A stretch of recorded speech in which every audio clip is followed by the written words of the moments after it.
Alright everyone, welcome back to another fan mail unboxing, and today I'm going to be opening a package that I received from friend slash fellow YouTuber NZR Doing. He sent this to me a few weeks ago now, so it's been sitting here a while. But he had some ERTL items that he recently found that he didn't need anymore, and he figured I have a use for them. So he went ahead and sent them over to me. So I'll go ahead and get into this box and see what surprises are inside.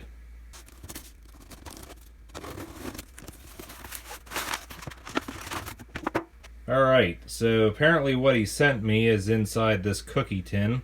So now that the unboxing is out of the way, I guess I gotta do some untinning.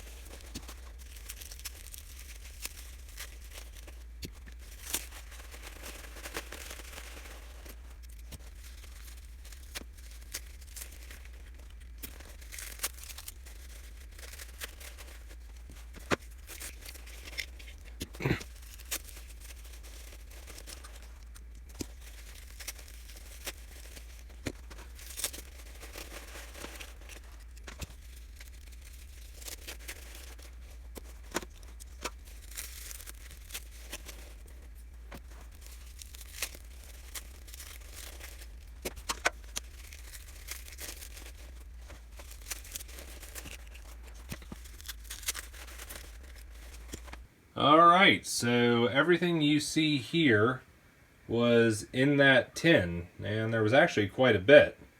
You can see we've got quite a few ERTL Thomas Friends characters. Also got some TakeAlong characters as well. Then there's also some ERTL farm toys. That is a Hot Wheels truck. And some other miscellaneous trains, which we'll talk about here in a bit. But first thing I'm going to start with is the ERTLs right here. The first one we'll look at is Percy, which I've mentioned this before. He seems to be the most common ERTL I get in. Usually whenever I get in a bundle, Percy is always there. Sometimes I even find him in multiples. But more often than not, I never see Thomas, which I've never really quite worked out why that is. This Percy here is a later one, being made after 2000, and I say that because I notice it has printed on details instead of stickers, which if I bring in the one from my collection here, you can see what I'm talking about. Basically the buffers and the cab windows, they're stickers, whereas, you know, this one here, they're just printed on. And I'm guessing ERTL did this later on as a cost saving in the manufacturing process, or maybe it was also because the stickers tended to peel off over time. But needless to say, I really don't need another Percy, so he can just go away for all I care. The next one is this Henry here, which is another later one because it's got the printed on details. And in fact, looking on the bottom of these, a lot of them say 2001. So, you know, again, later models.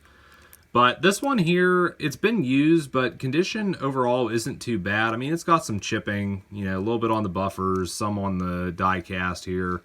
You know, there's one on the corner of the tender there. And I do notice that there's also a screw missing on the bottom. Now, whether or not that's from something Zack did, or maybe this is a manufacturing error, I don't know.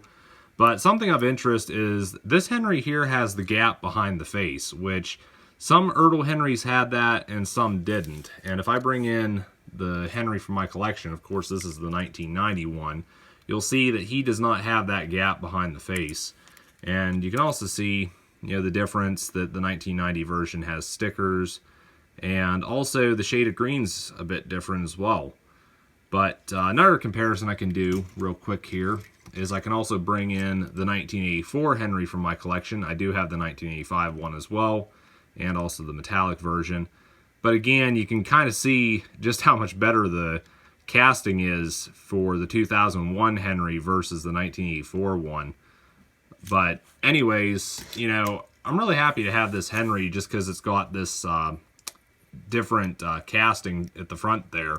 So this will be going straight in my collection. The next one up is Douglas here, and this is what I'm calling a 2001 model because it says on the bottom there 2001. And I have to say, condition, this thing looks practically mint. There is some chipping in places, but it's really not that bad compared to some of the other destroyed ERTLs that I've seen. And I'm actually having flashbacks here because I have these moments where I just look at these ERTLs and I'm taken aback how good things used to be. Sort of like what we used to have with the wooden railway line all those years ago. And I'm going to say Zack probably did not have Donald, which is why Douglas is the only one here. And, you know, despite the fact that I really don't need another Douglas in my collection, the fact that this is basically a 2001 model and that it's something Zack gifted me, I'm definitely going to put it in my collection and cherish it. So here's the Caldy that was in that bundle, and based on some telltale signs, I'm going to say this model predates 2000. But I'm also noticing Caldy appears to have had more play than some of the others, because first thing is he's a little bit dusty, but I also notice some scrapes and scratches on this in addition to the paint being chipped in places. The sticker here looks to have some wear to it as well, although it also looks like it wasn't put on right in factory. And then on the back here I also noticed that the coupler's a little kind of chewed and also bent, but you know, it's all here. The only thing I can say with this Caldy though is I don't really need another one in my collection. I've already got one. I've actually got all the mountain engines, including the customs I did, so not really sure what I'll do with this guy, but still great to have him nonetheless.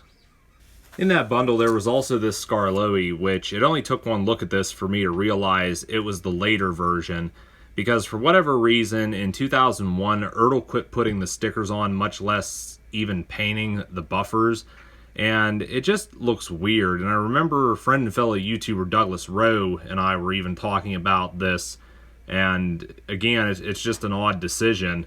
And I can actually bring in the Scarlo from my collection, which predates 2000, and you can see just how much of a difference it makes to have the stickers on the buffers. And I also noticed here that ERTL apparently did not paint the coal bunker area on the later one. And you can also see the later one has the printed on windows instead of the stickers, which I also noticed this is a darker shade of red. I don't know if that's showing up on camera or not. But yeah, some really weird choices were made with the 2001 Scarlo, and personal opinion, I just think it's a step back. I also noticed, I think the face on the older one looks better compared to the 2001 model. Also, that one has not been put on correctly, but yeah, I'll be honest with you, considering just how much of a step back it seems like ERTL took with this Scarlo, it is one that I'm glad to have in my collection now. The last engine character that was in that bundle was Lady, and looking at this model, it's practically mint. There's really nothing wrong with this other than a little chipping on top of the funnel and this rub mark on the roof, which may buff out. You know, just a really good looking model here, and Lady is definitely one I regard as a favorite. She has been since childhood. I guess just because of how different she is compared to all the other engine characters at the time. You know, just she was not based off of any real-life steam engine. Her character is something I like, and also the fact that she was voiced by Britt Allcroft are just a few reasons why I regard her as a favorite. And for comparison, I will bring in the Lady from my collection, which, you know, it's pretty much mint out of box condition, but you put it up against the one Zack sent me, and it really doesn't look all that bad. And of course I've got quite a few Ladies in my collection actually. You know, I've got one that's mint in the box, plus I've also got the UK one right there. The only Lady that I don't have and I'd like to get is when ERTL first released her in 2000, the back bunker here was not painted for some reason. And I remember I had one during my childhood, but I have not been able to come across one as of late. And it is kind of ridiculous. You go on eBay looking for an ERTL Lady, and some of the prices people want are kind of crazy, especially considering how much of a fail Magic Railroad was when it came out, and just the fact that Lady is tied to that film.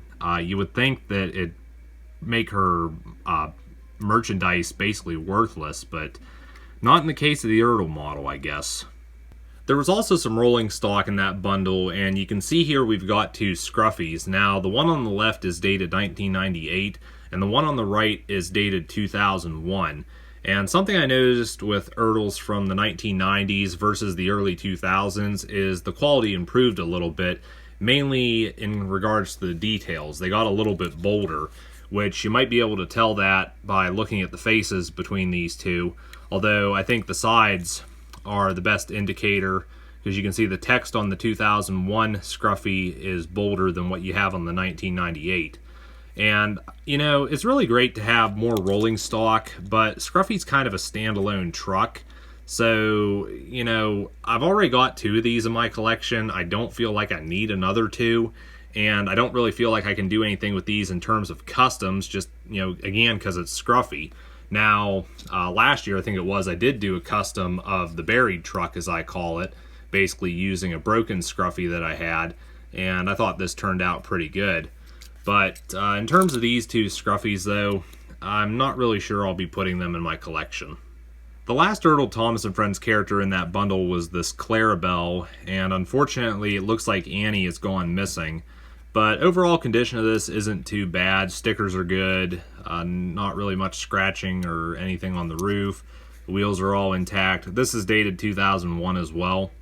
And really what I'm planning to do with this is probably use it for a custom, although I need to get my hands on some more Annie and Clarabelle coaches, because, you know, I need quite a few of these for what I want to do.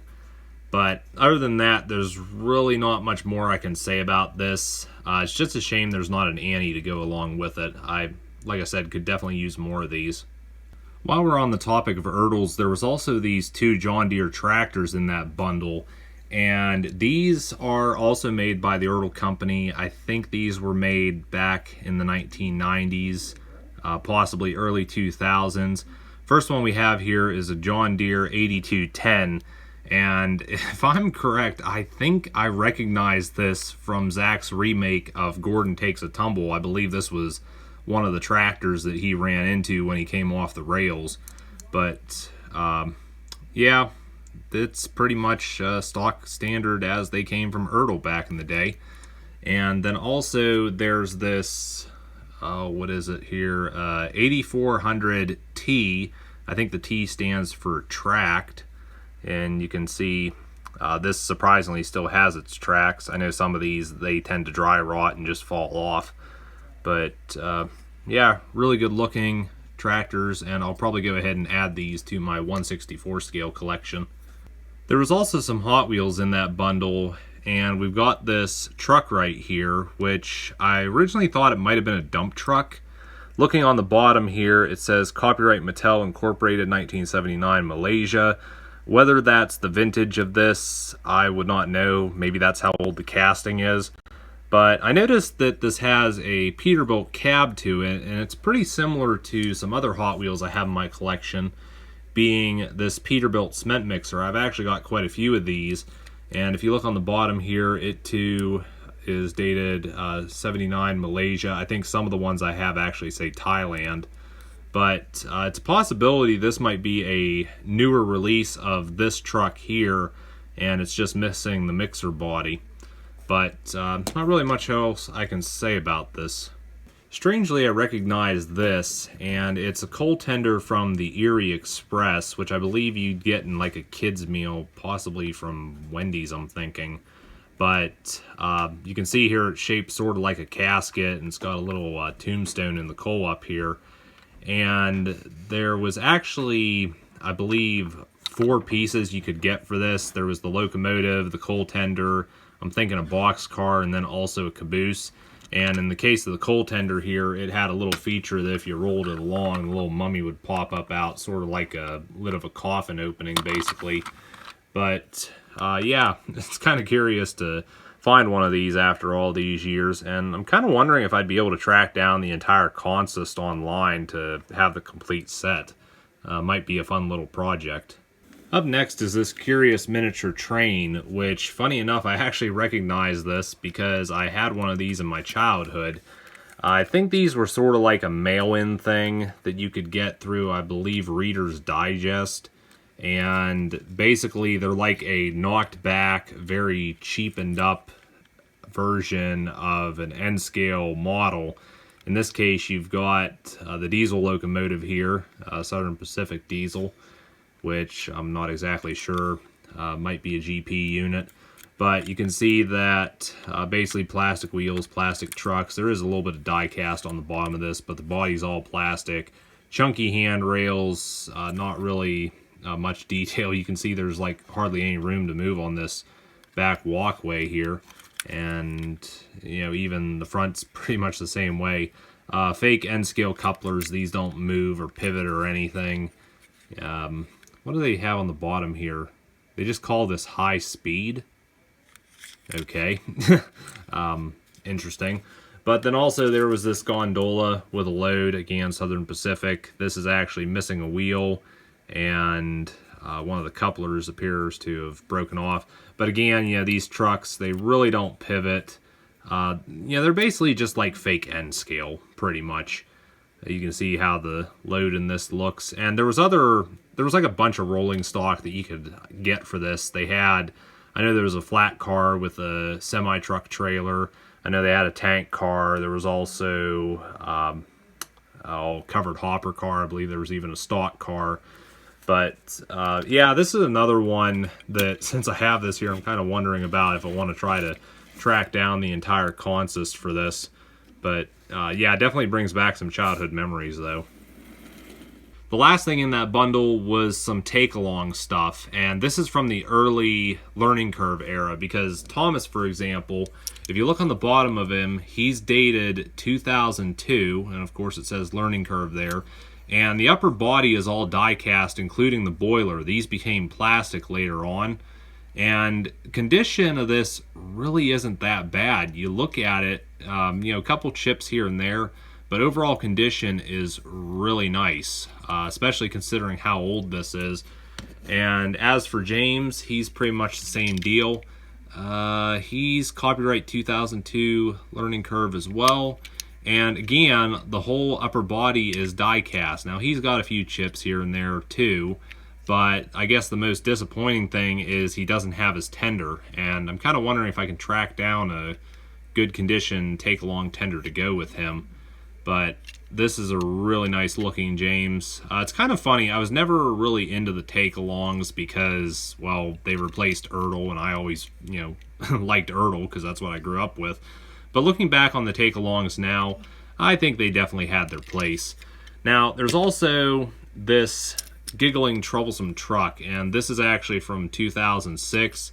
And it doesn't appear to be working, and I got a bad feeling that the battery compartment's not going to look too pretty when I go to open this up, which we'll do that here in a minute. But there was also this coal load, which I believe went to something else, and this might have been magnetic. I'm not exactly sure, but we'll go ahead and open up this guy here and see what damage lies within.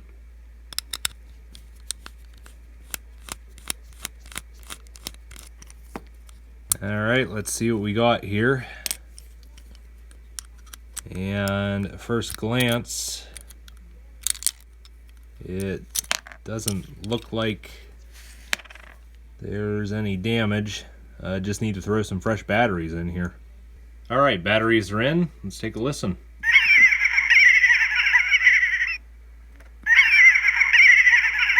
I guess that's the only sound this makes, but yeah.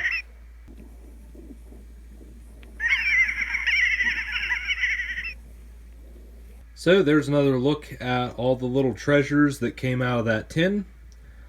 Got quite a few ERTL Thomas Friends characters. Some of these will be going into my collection, others I'll be using for customs, and some I'm not exactly sure what I'm going to do with them at this time. But then also got some 1/64 scale tractors. Those will be going in my 1/64 scale collection. Also got that Hot Wheels truck, that little train there, which I quite like. That Deere Express tender, and of course these TakeAlongs here, which I'll probably be putting in my small TakeAlong collection. So yeah, quite a bit of good stuff Zack sent along. So that is going to wrap up this unboxing video. A lot of great stuff here. These ERTLs were really the main highlight, what I was most excited about. But it was great to take a look at this other stuff as well. And I mean, I do have a place for everything here. But just a big thank you to Zack for sending this stuff over to me. And in fact, I'm actually going to be meeting up with him here again in Pennsylvania in about a week or so. So I'm quite looking forward to that as well. But yeah, I think that's going to be it for this unboxing video. Hopefully have another one for you guys here sometime in the future, probably. So until next time, I'll catch you guys later.